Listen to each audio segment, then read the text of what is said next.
Bonjour Bruno Fuchs. Bonjour Nicolas Bétou. Vous êtes député du Haut-Rhin, vous êtes MoDem, La République En Marche, vous êtes un des membres de la majorité qui a accompagné il y a quelques jours Emmanuel Macron en Arménie. On devrait avoir le remaniement ce matin.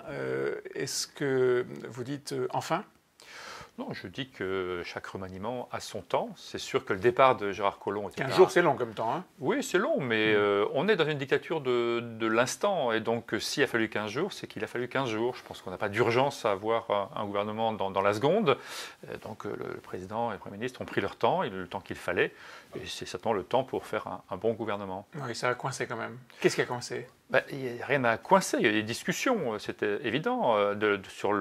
D'abord, le départ de Gérard Collomb est un vrai coup difficile. On a parlé à cette époque, je trouve que Gérard Collomb fait une carrière politique extraordinaire, mais qu'il rate cette sortie-là. En tout cas, c'est un mauvais coup.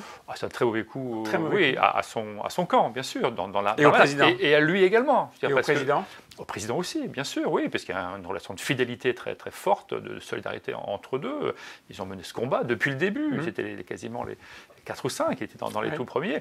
Et je pense qu'on ne fait pas ça au camp auquel on a contribué d'exister, auquel on donne toute son énergie depuis des années. On ne sort pas comme ça, on ne quitte pas les choses comme ça. Je l'ai dit, ça ne n'empêche pas que sa carrière a été absolument exceptionnelle. Mais cette sortie-là est un mauvais coup. Donc vous avez ce coup-là. Donc soit vous êtes dans la dictature de l'instant, prenez quelqu'un, vous le remplacez, soit vous dites, bon, je repense le système.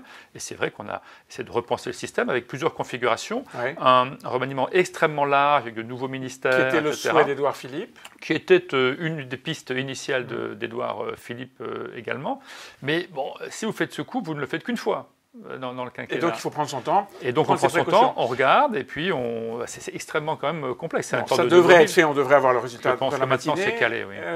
Est-ce que vous avez senti qu'il y avait des discussions, voire des tensions entre le Premier ministre et le Président de la République à cette occasion ? Je pense que clairement il y a des discussions, bien sûr, avec des approches différentes, avec des personnalités également différentes. Chacun essayait de pousser ses pions.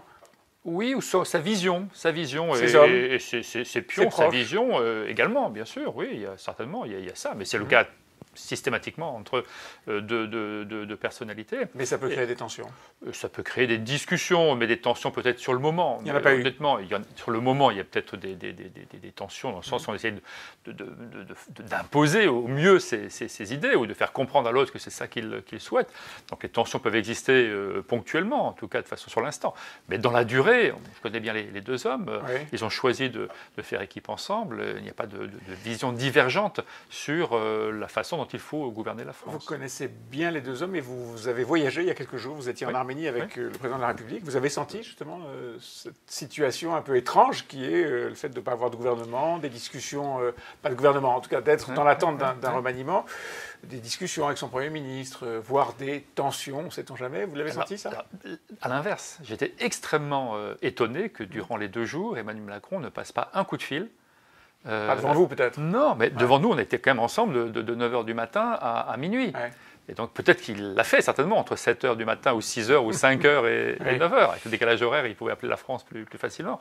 Mais j'étais très impressionné parce que j'ai fait des voyages officiels. Il y a toujours un moment où on s'isole, un moment où on téléphone, on règle une affaire d'urgence. Oui. Voilà. Là, il a donné tout son temps. Il avait même un temps réservé de 2 heures l'après-midi, le premier jour.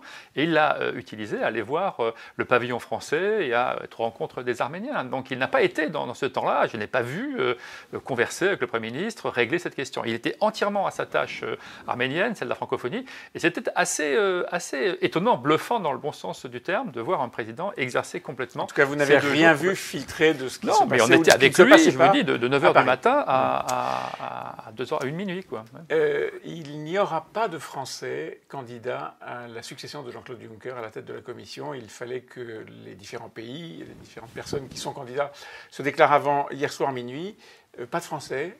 Est-ce que ce n'est pas un recul de la France ? Non, l'influence se fait par des personnalités qui dirigent, mais se fait aussi par la vision que l'on a, par les programmes que l'on propose, par l'énergie. C'est mieux d'avoir quelqu'un à la tête. C'est mieux, mais enfin, on en a eu un. Un outil aussi important que la Commission. Je sais bien, mais enfin, on ne peut pas non plus prétendre à diriger, avoir tous les postes importants. On a eu Jacques Delors, et puis après, il est intéressant que ça tourne également à la tête de l'Europe. C'est pas un symptôme du recul de l'influence de la France en Europe. pas de président du Parlement européen, pas de président de la Commission européenne. Le commissaire français n'a même pas été soutenu par l'Élysée, je pense à Pierre Moscovici. Tout ça n'est pas quand même un peu étrange ? C'est pas étrange politiquement. On peut se poser la question effectivement des personnalités capables d'occuper ces postes-là. Et il n'y en a pas dans la majorité. Peut-être qu'il n'y en a pas aujourd'hui. Peut-être qu'il n'est pas nécessaire également de faire valoir ces postes-là et que l'influence de la France, elle peut se traduire autrement. On le voit en tout cas en Europe que le vrai inspirateur d'une Europe progressiste, c'est le président de la République. Il est en Allemagne, il va un peu dans tous les pays pour mobiliser les esprits. Et aujourd'hui en Europe, c'est le seul qui a une vision claire de ce qu'il faut faire et qui met de l'énergie dans ce projet-là. Mais qui n'a que très peu de troupes. Et qui a peu de figures à proposer autour de lui pour l'aider. Oui, mais on voit très bien qu'il y a d'autres personnes, au-delà du parti majoritaire, d'autres personnes qui peuvent le rejoindre. Donc la question est plutôt celle, en France, d'avoir les personnalités capables d'occuper ces postes, indépendamment d'une réflexion plus politique et instantanée. Vous êtes député du Haut-Rhin, c'est dans votre circonscription que se situe la centrale de Fessenheim. Vous avez poussé un coup de gueule il y a quelques jours, et vous êtes accroché d'ailleurs avec Sébastien Lecornu, le secrétaire d'État. Oui, enfin accroché, on a une discussion. Oui, accroché. Il vous a reproché, il vous a dit, vous êtes dans la majorité, tu es dans la majorité, tu ne dois pas dire des choses comme ça. On doit se taire quand on est dans la majorité ? Non, on doit être fidèle à ses idées, et aux idées auxquelles on s'est engagé, pour lesquelles on a été élu. Il ne faut pas changer d'idée en cours de route. Mais donc il avait tort.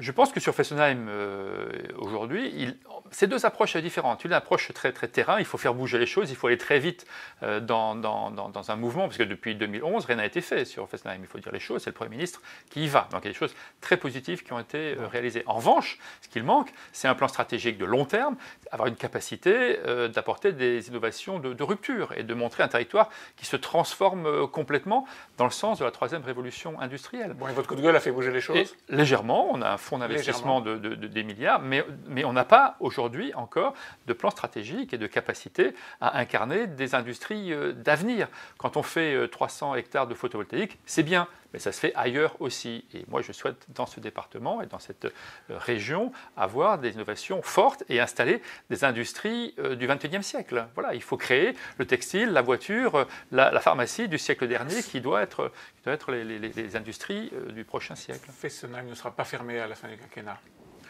2022, je pense que ce le sera, oui. Oui, il y a un engagement qui a été pris, je ne suis pas sûr. Ça dépend aussi d'autres constructions, évidemment.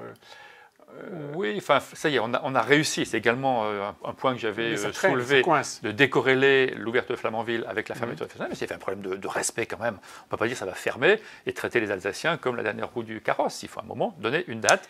Et cette date, je suis certain, ce sera avant la fin du quinquennat. Le diesel, aujourd'hui, coûte plus cher que l'essence dans certaines stations-service. Est-ce que la fiscalité écologique n'a pas bon dos ?